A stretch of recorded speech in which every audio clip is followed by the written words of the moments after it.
Like many honourable members, I'm sure, I'm racked with a profound sadness at the catastrophe that we've seen unfolding in Afghanistan. Above all, it is an unspeakable tragedy for the people of that country, who after generations of conflict now live under a terrible cloud of fear and repression.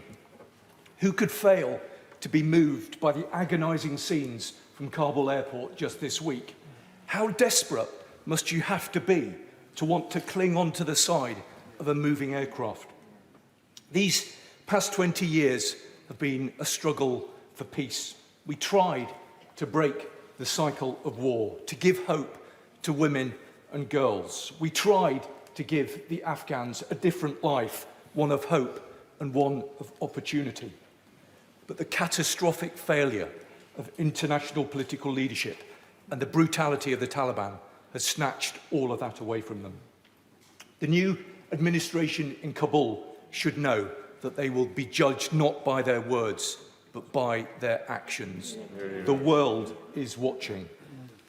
And Mr. Speaker, I also want to reflect on the service and the sacrifice of our brave servicemen and women who throughout showed outstanding professionalism and courage.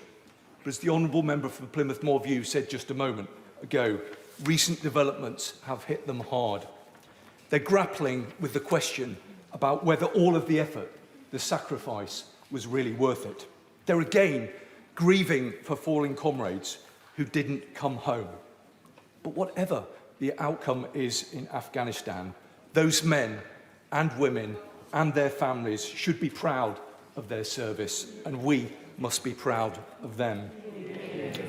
Now, many of us who served in Afghanistan have a deep bond of affection for the Afghan people, and I had the honour of serving alongside them in Helmand. We trained together, fought together, and in some cases we died together. They were our brothers in arms. But I shudder to think where those men are now. Many will be dead. Others, I know, now consider themselves to be dead men walking. Where were we in their hour of need? We were nowhere. And that is shameful. And it will have a very long-lasting impact on Britain's reputation right around the world. I will give way to one. My honourable friend, fellow litigator, is absolutely right in his description of the Afghan armed forces. Will he add to his comments now that many of them are more heroic and better soldiers than they're given credit for around the world?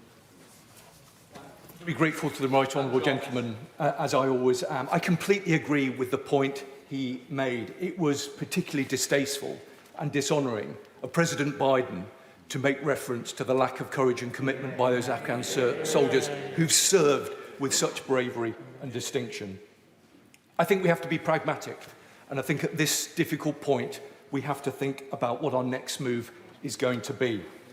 And we should understand that the character of our country is defined, for better or for worse, by moments like this. We should also understand that we are facing a moral and humanitarian crisis of enormous proportions, and the response from the international community and from the British government needs to meet the magnitude of the moment. So, step up the statecraft, engage with international allies and alliances, and with regional partners. And although it is a particularly bitter pill to have to swallow, we must engage diplomatically with the new regime in Kabul. It is in our cold-headed national interest to do so, because right now our armed forces are deployed on an operation to recover UK nationals and other entitled personnel. It's in their interests that we engage to try and ensure the safe passage of those wanting to leave. But we also know that many, many more will want to get out. And with our allies, we need to work to establish safe routes to get them to safety. We must show compassion and genuine generosity to refugees, whilst accelerating and expanding the Arab scheme to support those who supported us. We also need to defend the hard-won progress over the past 20 years or so, girls in school, women in Parliament and in the judiciary. We must ensure that Afghanistan does not slide back to where it was pre-9/11. And then, when the dust settles, we need to look at what went wrong and learn the lessons of this failure.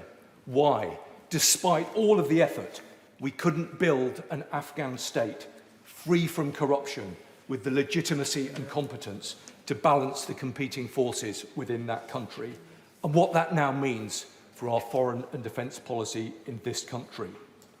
Regardless of all of that, we must remain engaged. We must show leadership. We must use whatever influence we have to try and make things better. That's in our own national interest. It's in line with our values, and it's the right thing to do. We owe that to the people of Afghanistan, and we owe that to ourselves. Yeah.